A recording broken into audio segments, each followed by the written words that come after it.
Okay, folks, it's your buddy Mike Messier. This is really probably just best for pro wrestling fans. For non wrestling fans, you're welcome to stick around if you want, but you might get terribly bored because I know that pro wrestling's a subculture, kind of like if other people are talking about Star Trek or something that I'm not really into. But what we're all into is these chicken tenders,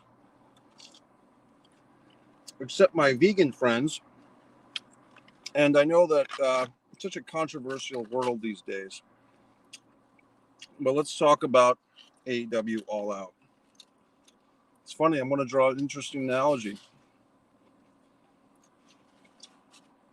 It's like the meat eating world versus the non-meat eating world. Kind of reminds me of WWE versus AEW fans. I'm seeing a lot of excitement on Twitter today, but some of the more informed wrestling fans that are predominantly WWE fans seem to be downplaying the significance of this AEW pay-per-view. Kevin Castle would rather watch Bigfoot videos. Mike Monty of Monty and the Pharaoh doesn't seem too excited either.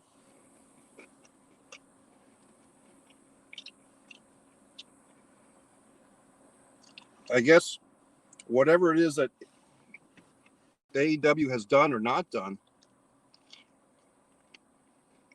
has not convinced them to buy this pay-per-view. Well, I will be going to this pay-per-view, not in Chicago, but I'll be holding down the fort here in Jacksonville, Florida.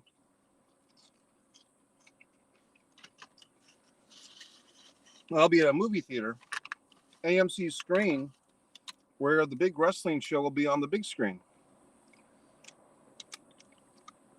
Now, I believe AEW has done this before, but I was actually at their last pay-per-view, I believe, the Stadium Stampede show, Double or Nothing. So here we are, another AEW pay-per-view. I've seen most of them. I haven't seen all of them.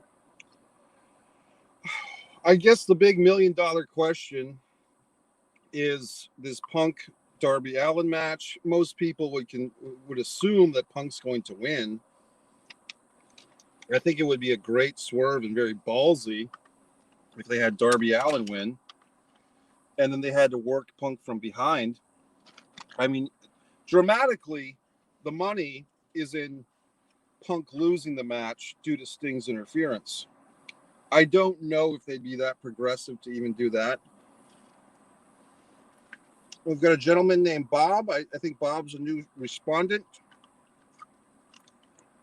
Bob says, I can't fucking wait for tonight. Me and my bro and cousin are going to be watching it tonight. Great. Well, I'm glad to hear it, Bob. Tell us about your setup. Sounds like you're doing the Fight TV thing, I would assume. You've got the Fight TV app. You can watch it on your television. If you have an HDMI wire and you have an older TV, Dante in the house. I think I'm going to the AMC theater out here in Vegas to watch it. Perfect. It is $25. At least here in Jacksonville, Dante, it's $25. That's what I paid with tax. It was $26.44. So we're getting ready.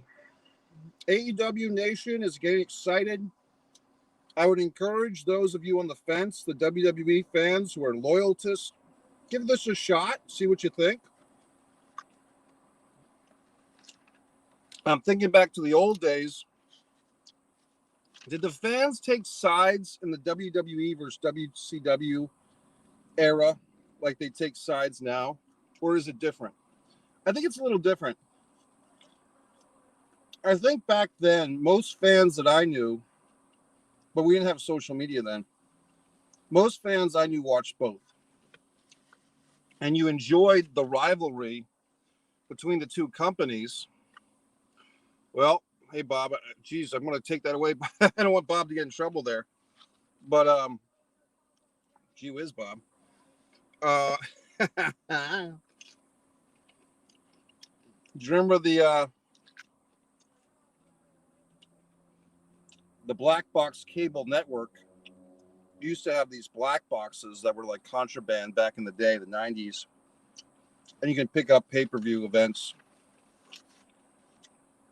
So in any event, no judgment, Bob. No judgment. As far as this actual meal goes, I know how it works. The movie theater food is always touch and go. It's always a little too expensive for what it is. I saw a Dairy Queen near the mall. I pulled over. Very nice kid working the counter in there, working the drive-thru. Pleasant young man. You know, got me my food. But this blizzard was part of a combo. I was kind of hoping for a bigger blizzard, but I'll live. I'll be okay, guys. People have been concerned about my Mike's Meals. I mean, I also drank the protein shake today. Let's get down to this pay-per-view, though. I know I'm losing you. Pay-per-view. I think the sleeper match on this show, believe it or not, is kind of the world title match, Omega Christian.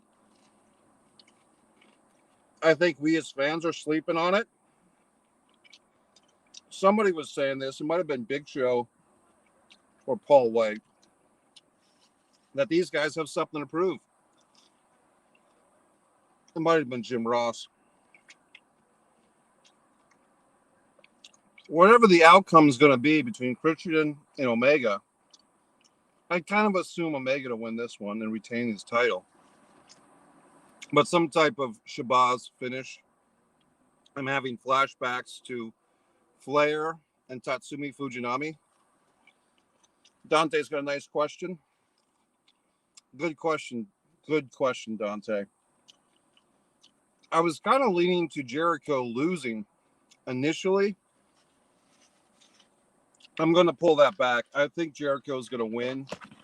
And this is why I say that. I think AEW is making a concentrated effort to not disgrace stipulations. And I think the stipulation of if Jericho loses, he retires from wrestling and goes to the announce booth or whatever he wants to do. I think it's just something that provoked the match a little bit. I think Jericho's going to actually win this match. I could be wrong. Bob states, I remember those boxes. I had one back in the bed or back in the day, and that was when HBO and Stars were free, and you could watch the Spice Channel on it. And P.S. I want Christian to win tonight, but if Omega wins, then I wouldn't be surprised, laughing your ass off. Very good. Good take, Bob. I like Bob's use of TN for tonight, which I actually figured out. Usually I'm kind of slow on these acronyms. I also got a chili dog. This is what you call, gentlemen, and I'm sure some of you have done this. This chili dog looks like it got nuked, by the way. It looks like it got fucking microwave. Preemptive eating. Like, I'm not even that hungry this minute, but I know that once I get into that movie theater and those doors close, I'm not going to be wanting to deal with the concession people there. And I'm just going to want to have a nice full belly to sit and process throughout the night.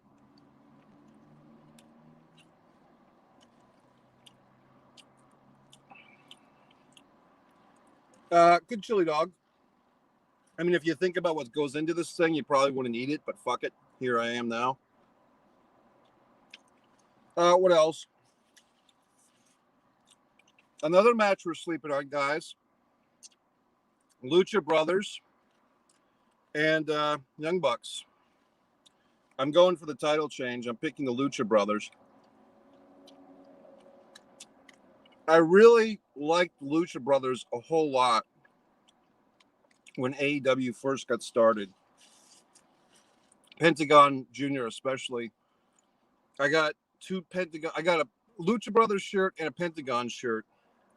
I was really into them. And they've kind of just faded to the background, and here they are. My feeling is, if the Lucha Brothers don't get this title tonight, or pretty soon after, What good are they? It's kind of like win or lose at this point. I'm a little, I don't want to say concerned, but I think we see that was it Cash Wheeler from FTR is injured. And I know that he took the pin in that match against Santana Ortiz. I am an FTR fan. And I guess I'm concerned about the guy. Is he really done, or is that at work? What other matches? We got the women's gauntlet thing, the women's battle royal deal. Who's my choice? Thunder Rosa, kind of just my easy choice. Is Orange Cassidy on this show tonight? By God.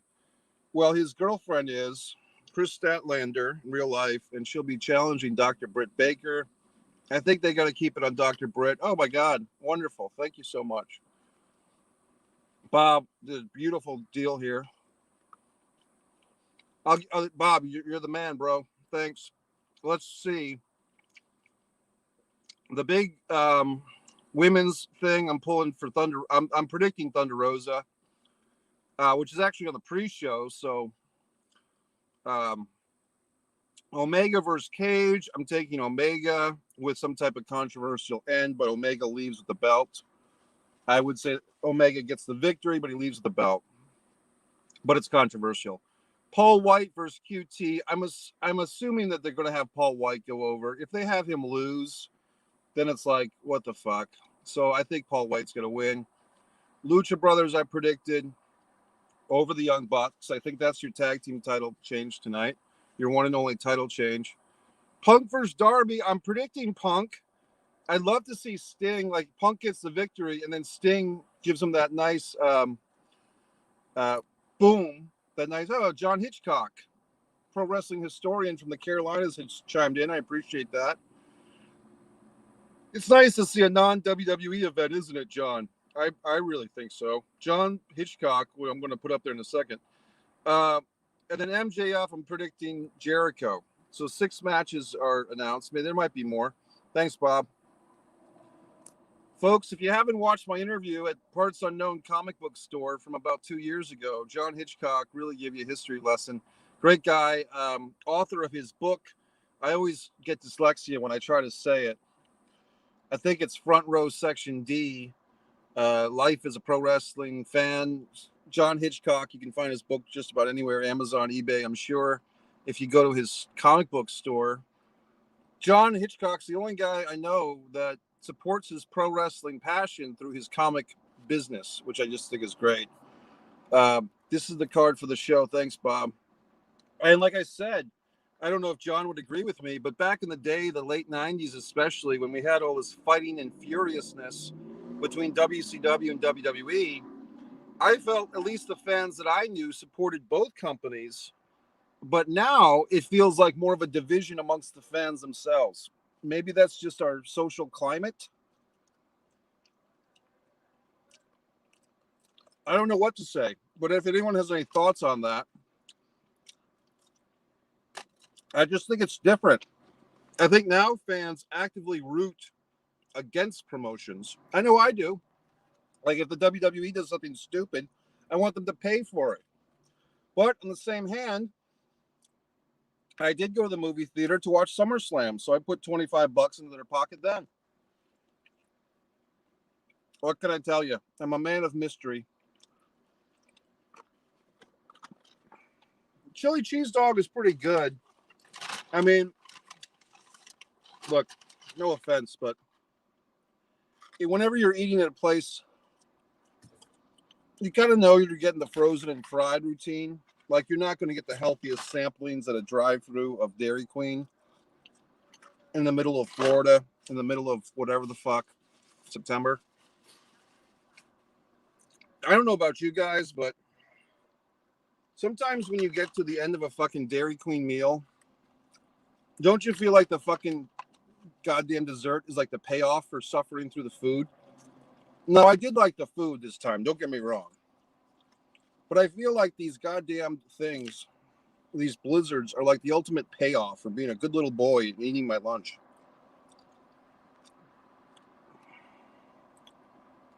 Well, Bob makes a good point. Bob, you'd really enjoy my interview with John Hitchcock. Fans nowadays don't know what to like anymore in wrestling, like us lifelong fans do. Try saying that. Fans nowadays don't know what to like anymore in wrestling, like us lifelong fans do. I hear you, buddy. Someone had a theory that younger WWE fans especially are so used to the ad hoc booking that they don't know what good booking is. So they're not offended by it. This Charlotte match, I did watch it. Charlotte versus Nia Jax. My take, I felt like it was a worked shoot with a couple of elements of stiffs in there, but there was cooperation. It was a weird match. I'm talking about the Charlotte Nia Jax match on Raw. But if it was really a shoot, I think Charlotte probably would have kicked her ass, and Charlotte probably would have left the ring before it ended and not taken the powerbomb or whatever to end the match. I hope I just didn't dribble fuck in my shirt. Here in Florida,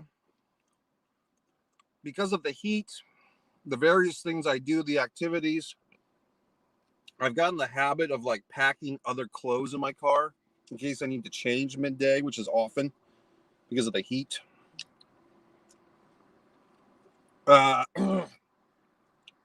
So I'm looking forward to it, folks. I get no financial reward if this AEW show gets 100,000 buys.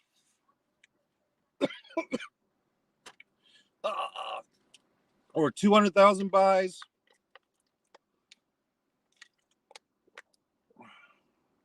I'm going to guess. I'm trying to say your name properly, buddy. Go Rizm.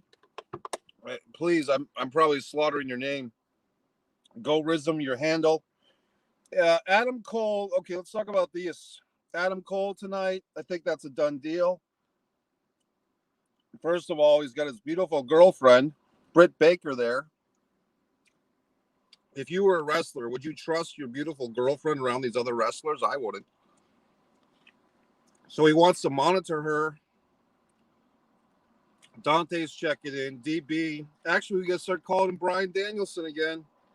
Ring of Honor. Is that his actual name? Daniel Bryanson? Or does he have another name? Bryan Danielson.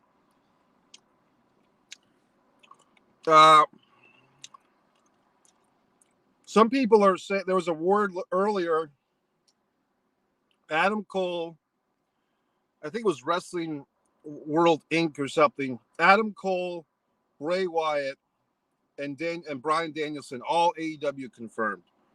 So I don't know if that's true or not. And I guess I would say this. I would, old school, American Dragon.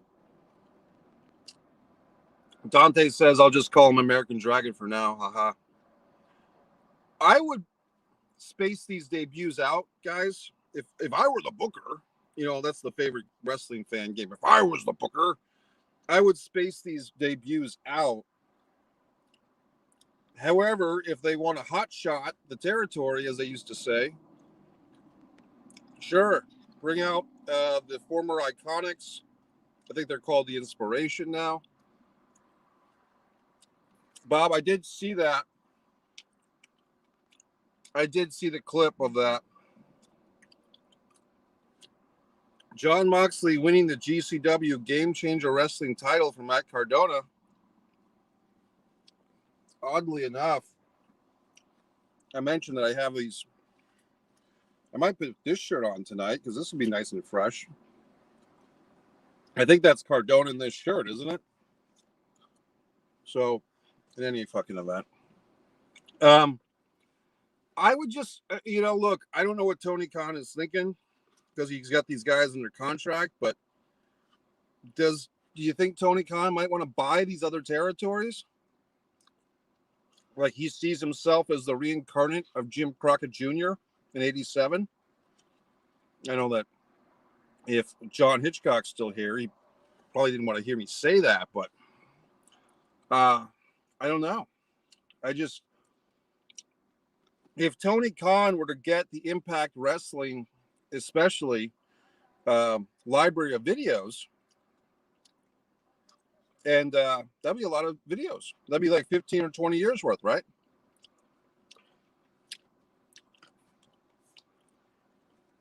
What about the NWA?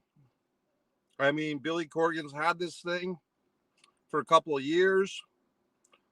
It feels like it's a nice show, the NWA show. You got Nick Aldis, who's great. His bride, Mickey James, just came in. But to be honest, it seems like the NWA, they don't seem like they have a whole lot of talent that's there for them full time. They're trying, but I think they've plateaued. Would Tony Khan buy out the NWA from Billy Corgan? Well, it's fantastic, Lou. Lou just went down to the NWA pay-per-views and tapings. Funny, I was just talking about the NWA, Lou. I really liked all this, but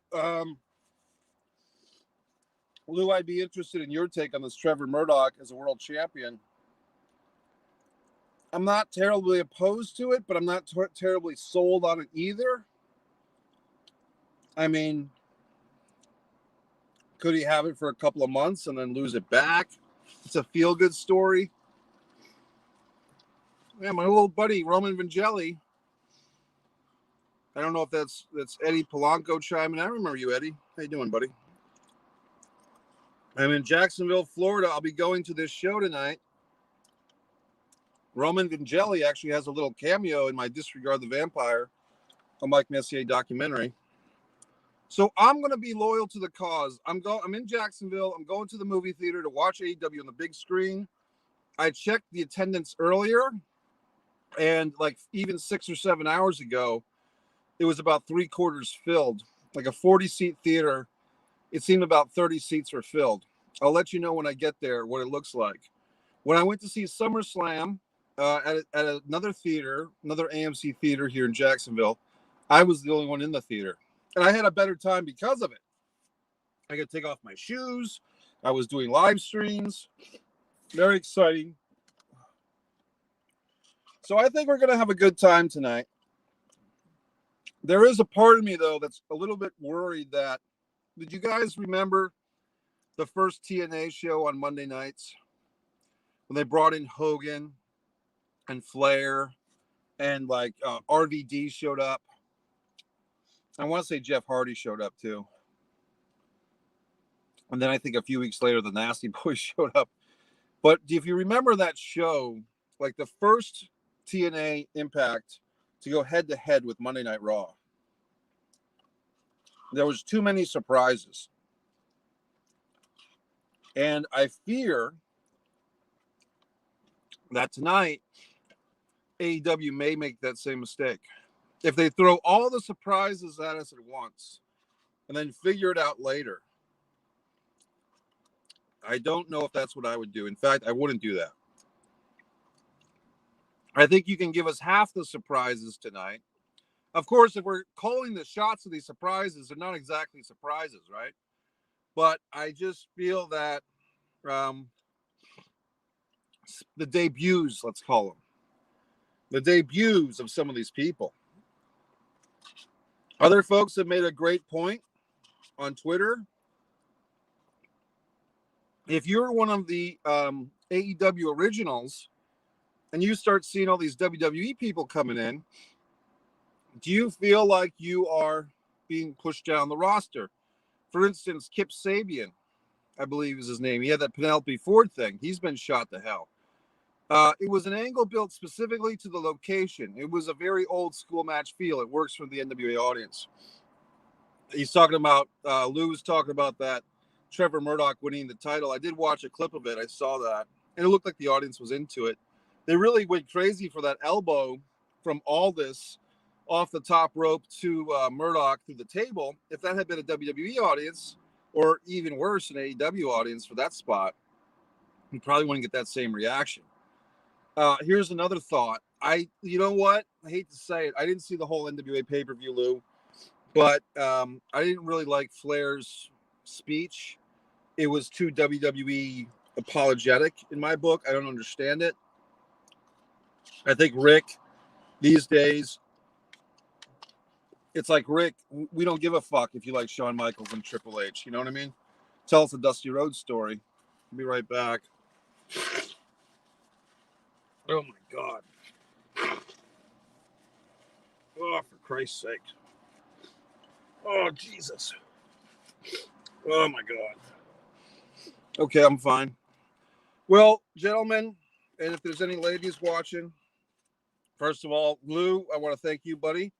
And many others have helped get this channel to over 1,000 subscribers. I'm currently awaiting the YouTube people to talk to my people, which is essentially me. I always like that line of bullshit, isn't it? When people say, oh, have your people call my people or talk to my people. Who the fuck are your people? But anyway, I don't have any people besides myself, but I do have the subscribers here. We've had this fun thing with the interactive streaming. I think it's fun. And, blah, blah, blah, blah, blah. Any other wrestling things I can say? I mean, we're always having fun with this Karrion Kross demolition thing. Exactly, Lou. The Ric Flair speech was kind of like, what the fuck, man? We're not here to put over Vince McMahon, for Christ's sake, at an NWA show. And I think in Flair's mind, I hate to say it, but this is how pretty much all the wrestlers work. They think that the whole world revolves around them and that everyone's all excited or worked up about, oh my God, Ric Flair left WWE. In his mind, in Rick's mind, he thinks that the whole focus of this fucking show should be about him. And oh my God, he got a fucking letter from Dad that said he could go to summer camp with his friends. Like, oh boy, here's Ric Flair. So he starts talking about how great Flair and Shawn Michaels are, and the NWA fans don't give a fuck. We don't want to hear about about how great Vince McMahon is at an NWA pay-per-view. He also said a sentence that I heard, Lou, which was something to the effect of, if people can't wrestle in WWE, well, they can't wrestle in AEW, they can wrestle here. So he's kind of like, I mean, he's trying to, basically he's insulting the NWA brand as it stands now by saying that they're the third option to these other companies. Well, guess what, Rick? That might be true in some sense, but on another sense, they're probably working a lot less and they have more time to do other things, and quote, more time to spend with their families, quote, that old cliche. But I just feel like, exactly, Rick was throwing the NWA under the bus. I just feel like, Rick, nobody gives a fuck about how much, you love Shawn Michaels and Triple H and Vince McMahon right now. You know what I mean? We'd rather have you come out here and wave and say woo and leave. Yeah, that's a good point. You blame Jim Herd. Rick sees Vince as a savior figure. I get that. And I feel, these are just emotions, not facts. I feel like, Rick, you didn't know your audience, man. Like you really dropped the ball on that. And the fans, to their credit, to your credit, Lou, and everyone's credit there, you were all very forgiving to Rick. And I'll tell you what, though, that girl that he's got there, what's her name? Daphne, not Daphne. Oh, geez, sorry, that's a whole other story. The French maid, Fifi, she looks great. I'm not sure how old she is now, 50 or 55, who knows, but she looks very well kept together. So I'm glad that Rick has like kind of this girlfriend / nursemaid, traveling companion, fuck buddy, whatever you want to call, fucking Fifi. I think that's awesome for him. I think a lot of us are still living vicariously through Ric Flair. Well, folks, I'm hit the low power mode. I'm encouraging you all, if you are fencing on this thing, be a part of history. Uh, nice one, Chungus Khan. I don't think I've seen Chungus in here before. Right. So I like the Rick with Wendy, the Fifi. You know what I mean? But Rick, you gotta play to your audience. We're NWA fans tonight. We're not WWE Vince McMahon fuck fans. You know what I mean? Another day, buddy. My phone has gotten very low on battery. I'm going to charge her up. I thank you, gentlemen and ladies, for being here. Enjoy your show tonight. If you don't watch the show, I don't know, but I'll probably do an aftermath party. Okay, everyone, enjoy. Thanks. Subscribe to Mike Messier YouTube channel. Appreciate it. Happy wrestling.